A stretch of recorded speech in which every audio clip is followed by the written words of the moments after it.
Pertama, babu tahrimil ghibati.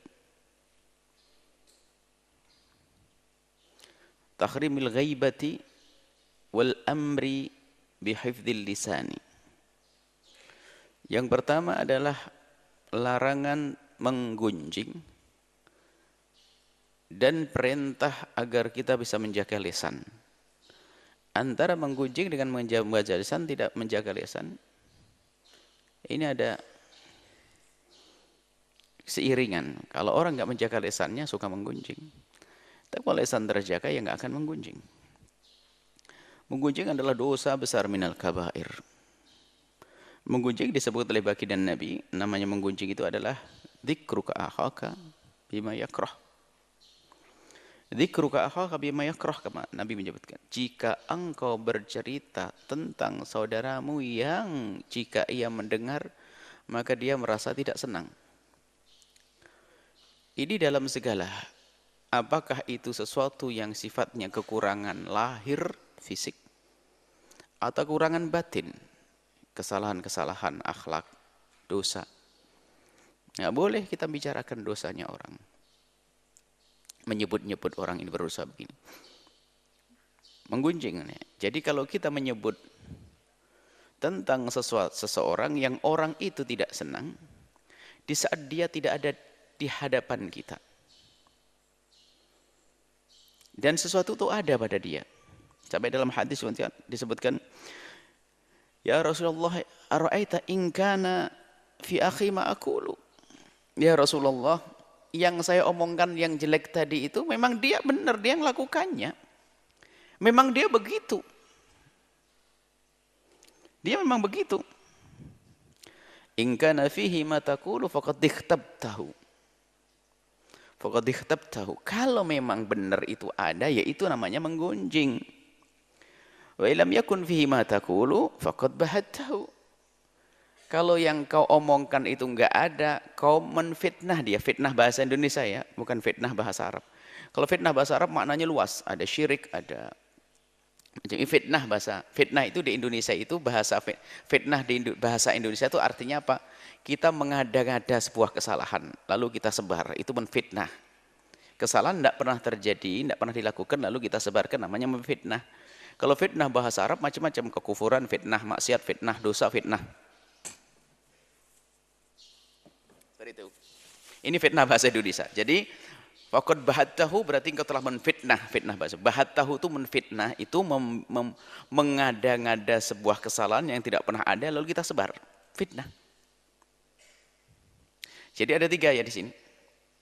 Yang pertama, membicarakan sesuatu yang benar terjadi di saat orangnya tidak ada di hadapan kita, namanya gunjing, ghibah.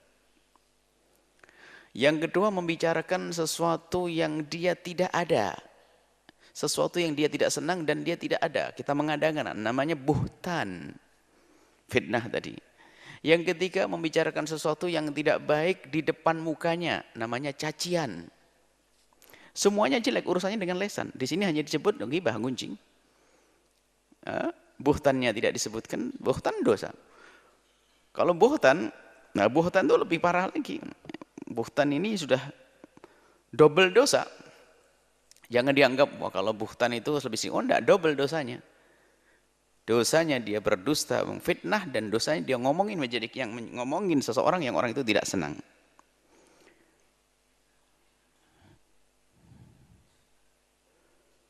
Nah ini, tergunjing adalah termasuk dosa besar. Dan menggunjing ini kelas-kelas.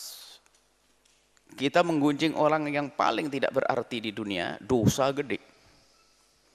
Orang tidak berarti di dunia, tidak ada yang kenal dia, tidak ada yang mencintai dia, tidak ada yang berkumpul dengannya, tidak. Anggap saja orang yang paling rendah. Enggak punya pengaruh, enggak punya link. Kita ngomongin dia sudah dosa gede, minal kabair. Begitu juga jika ini orang yang paling berarti dalam kehidupan manusia. Tokoh agama. Karena bahayanya besar sekali.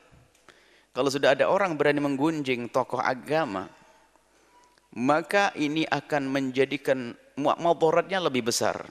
Besar sekali madaratnya dibanding kalau yang digunjing adalah orang biasa. Orang biasa digunjing dosa, tapi kalau sudah kelas-kelas ulama digunjing maka bermasalah, masalahnya besar, akibatnya besar. Apa di antaranya?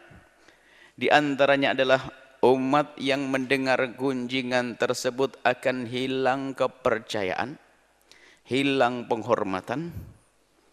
Kemudian setelah itu apa? Tidak rindu untuk mendengar dan mematuhinya. Ini adalah awal kehancuran. Dan siapa kira-kira yang tidak bersalah dari bangsa manusia ini? Ustadz pun juga bersalah. Apa urusan kita dengan kesalahan orang? Kalau dia salah, semoga Allah mengampuninya, kan begitu. Tapi dasar lesan busuk, maka Imam Nawawi ini menjaga lesan. Dia menggunjing, kelas ustadz digunjing.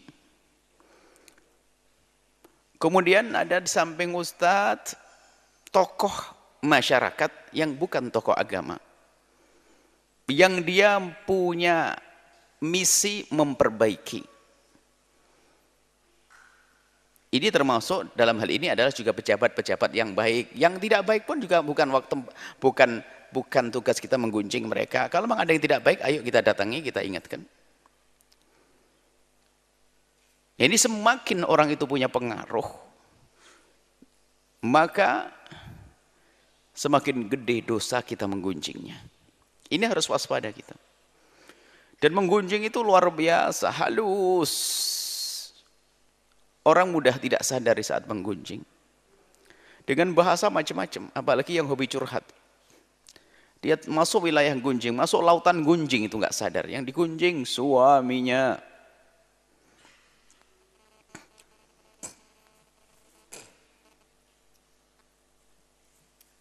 Menggunjing pun enggak, menggunjing itu tidak harus dengan kata terucap.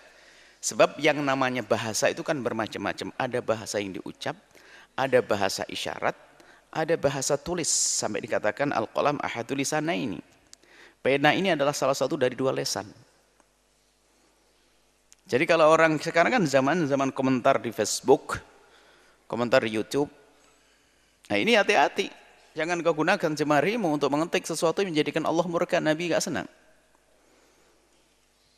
Isyarat gini sudah masuk. Sudah menjadikan orang tidak senang. Dan menggunjing itu luar biasa halus.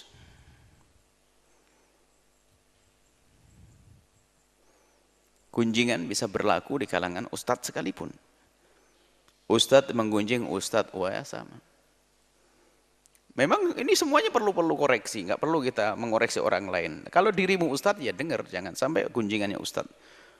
Bayangkan yang digunjing seorang alim, yang menggunjing alim double dosa, gunjing saja sudah dosa, yang digunjing orang alim, yang menggunjing dia punya ilmu dia, double dosanya, numpuk neraka paling dalam untuk manusia.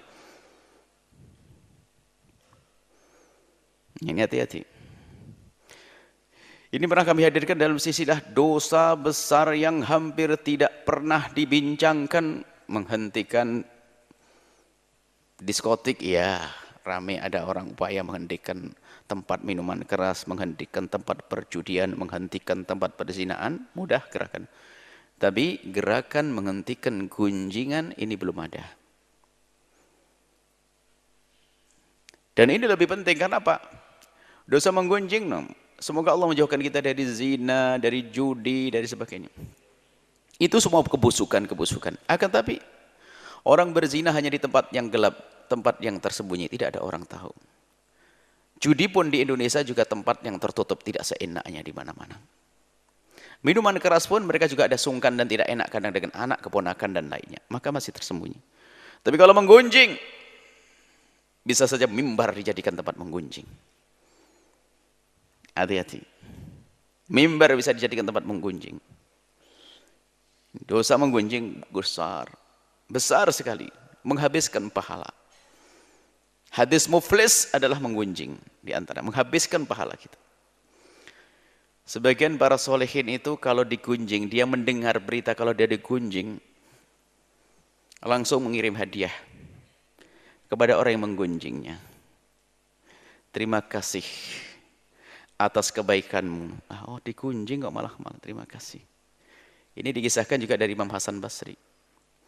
Memberi hadiah kepada orang yang menggunjingnya. Memberi hadiah dengan ucapan terima kasih sebesar-besarnya engkau telah memberikan hadiah kepadaku yang luar biasa, maka ini aku balas dengan hadiah. Yang menggunjing bingung, aku tidak pernah kasih hadiah kepada dia. Ditanyakan hadiah apa itu? Hadiah yang aku memberikan hadiah ini, sesuatu duniawi. Aku berikan hadiah kepadamu untuk kesenanganmu di dunia.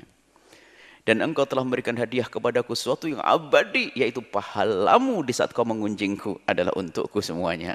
Terima kasih. Gak usah ribut. Digunjing dapat pahala. Habis pahalanya dia. Bangkrut nanti. Atadruna manil muflis. Tahukah kau siapa orang yang bangkrut yang disebutkan oleh baginda Nabi? Ini menggunjing luar biasa. Menggunjing pezina. Madaratnya apa? Dia dapat dosa. Bahkan dicambuk 80 kali nanti. Cambuk dia. Cambuknya orang yang mengatakan orang lain berzina tanpa ada saksi-saksi yang jelas. Dan tidak bisa ditegakkan di mahkamah. Semua omongan tentang perzinaan yang bisa ditegakkan hukum di mahkamah tidak bisa dihukum zina, maka yang menyampaikan dicambuk. Namanya qadhf, dosa. Kadang lesan kita, na'udzubillah, ngomongin orang berzina. Lebih dari itu, kalau kita biasa menggunjing ngomongin berzina, maka dosa zina, maksiat zina, pelanggaran zina menjadi biasa dan ringan, sehingga orang akan mudah melakukannya. Berarti kita ikut andil menyebarkan perzinaan. Hari demi hari berganti. Rasa takut kepada zina semakin berkurang. Dahulu jika ada kasus perzinaan di satu kampung, orang merasa malu semuanya, satu kampung pun merasa malu. Sekarang sudah biasa, sana zina. Na'udzubillah. Maka menggunjing orang berzina mengakibatkan perzinaan merebak. Lebih dari itu, ketahuilah, kebiasaan menggunjing ini akan menanamkan satu sifat jelek di dalam hati kita, yaitu apa?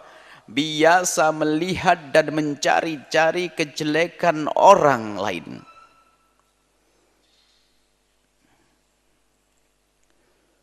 Man tatabba'a aurata akhi tatabba Allah auratahu.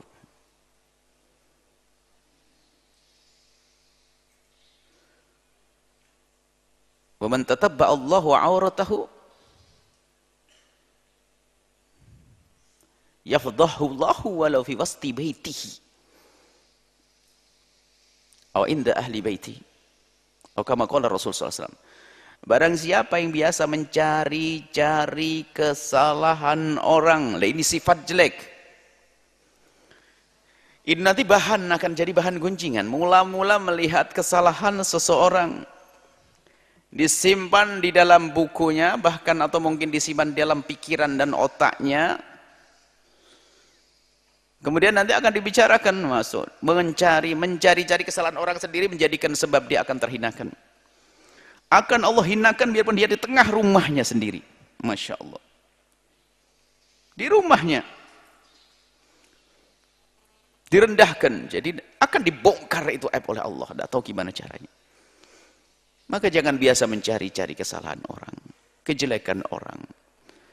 Kalau sudah Allah bongkar aib kita, na'udzubillah, siapa yang enggak punya aib di antara kita? Para kekasih Allah dalam doanya begini, ya Allah, tutuplah kekurangan saudara-saudaraku dari mataku. Tidak ingin melihat kekurangan, bahkan kalau melihat kesalahan dan kekurangan seseorang berusaha untuk ditepis, dihapus dengan khusnudzan. Mungkin begini, sampai hilang prasangka itu. Ada orang punya hobi jelek, na'udzubillah. Kalau sudah lihat buku seseorang, buku diare, buku catatan, itu langsung ada memang orang tangannya tangan setan. Itu HP-nya tetangganya, HP-nya temannya itu tinggal 5 menit dia sudah bisa buka semuanya, sudah tahu. Iblis ya. Buka 2 menit. Cerdas tangannya itu, ada setannya dia. Kalau masuk kamarnya saudaranya, temannya itu langsung matanya itu bukan ke hal-hal yang lain. Buku agenda, langsung paham semuanya. Syaitan.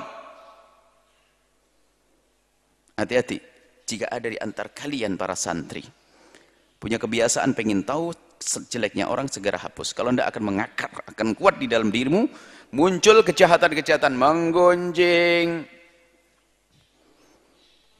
merendahkan orang lain. Ada ini. Dan kita menemukan orang-orang seperti itu. Hafal betul, tahu di mana tahunya, cerdas. Suruh menghafal pelajaran nggak susah hafal dia. Tapi kalau suruh ngapalin kejelekan orang, setelah itu disebarkan ke orang lain. Makanya pelanggaran terbesar di lembaga semacam ini adalah provokasi.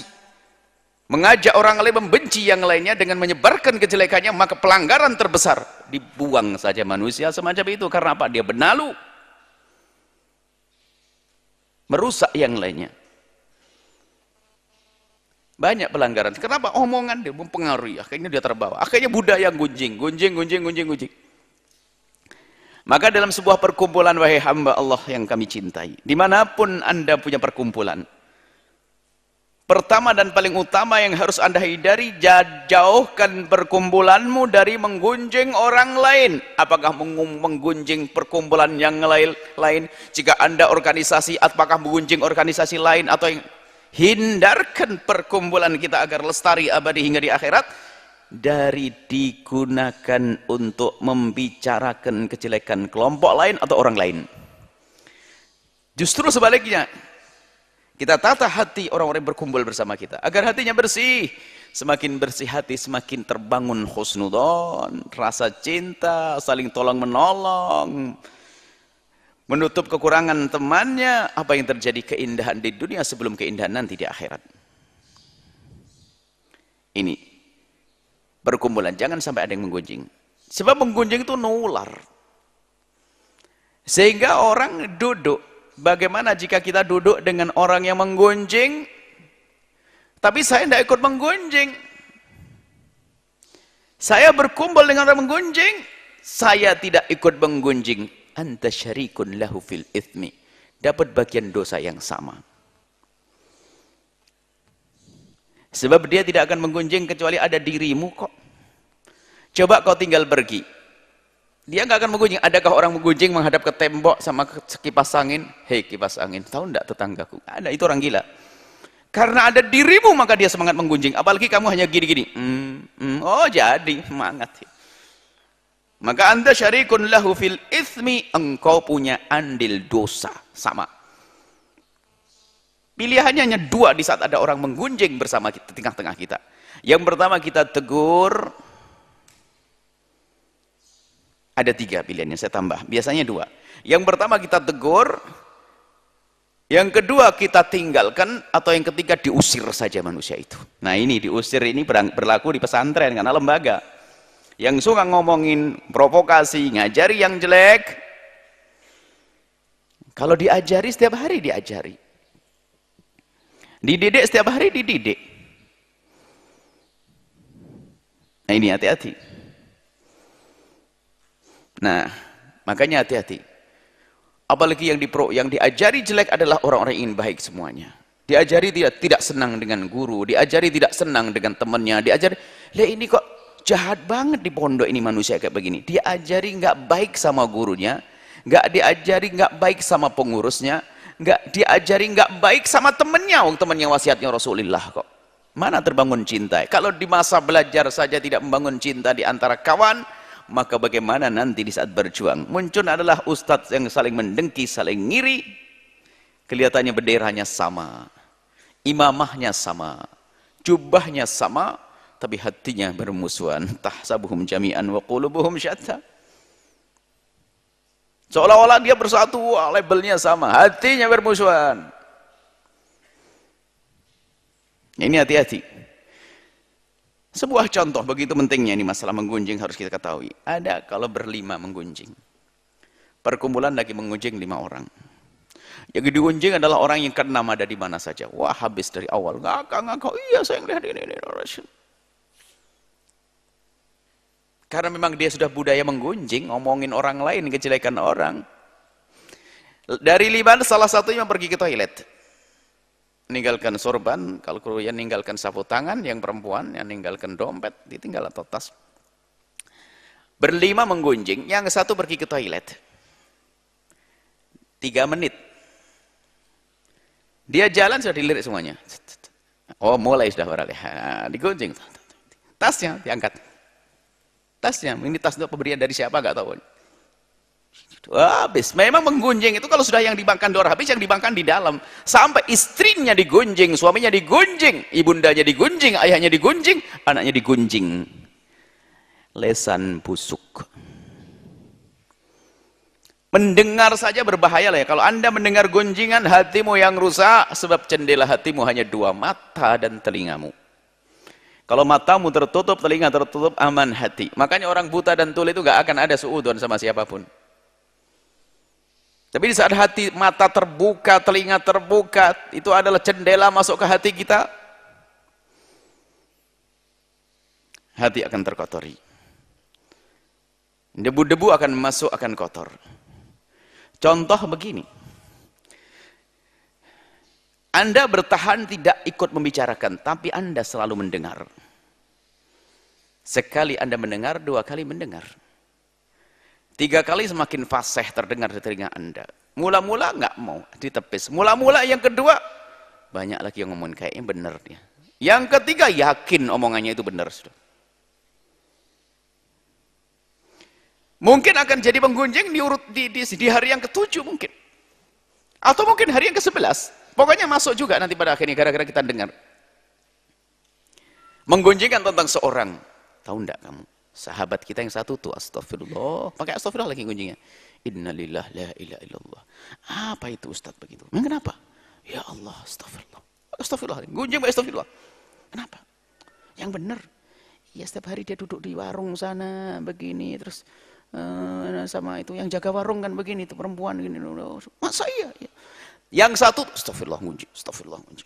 Yang satu diam enggak ngelihat, enggak dengar tapi enggak pergi, enggak ngingetkan juga enggak pergi juga enggak ngusir enggak, tapi dengar ya. Enggak enak dia pergi. Hari pertama karena ini kantor satu ruangan, ngomongin lagi. Kedua nancep di hati benar. Warung yang disebut tadi itu dia biasa lewat. Yang diem, yang nggak mau ikut gunjing itu orang baik, orang soleh aslinya. Dia itu biasanya ngelihat warung itu biasa lewat, berulang pergi biasa.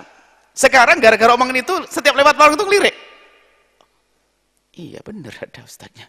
Nah mulai masuk, ada ustadznya. Padahal ustadznya mungkin lagi belanja memang. Karena dia ngelihat beneran, besoknya waktu dia gunjing, akhirnya dia nompen. Udah mulai, iya saya kemarin lihat. Masuk sudah. Hati-hati, halus gunjing itu. Dosa besar, habis pahala. Setelah Anda menyaksikan video ini, jangan lupa berselawat kepada baginda Nabi Muhammad sallallahu alaihi wa alihi wa sahbihi wasallam.